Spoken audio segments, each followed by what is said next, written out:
Isang bagong low-pressure area ang nabuo sa gilid ng Philippine Area of Responsibility. Ayon po sa Pag-asa, huli itong namataan sa layong 1,740 kilometers sa silangan ng extreme northern Luzon. Mataas ang tsansa nito na maging bagyo sa mga susunod na oras. Pero tulad po ng bagyo sa labas ng PAR na may international name na Nangka, kikilos ito palayo ng Pilipinas at mababa ang tsansa pumasok sa PAR.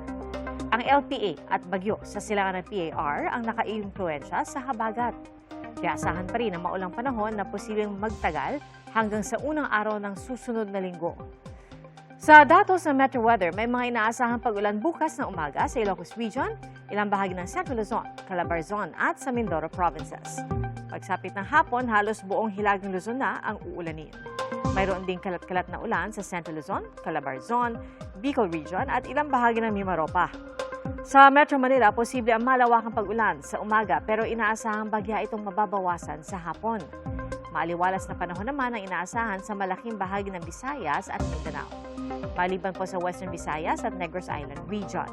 Posible rin ang panandalian at kalat-kalat na pag-ulan sa Mindanao dahil naman sa localized thunderstorms.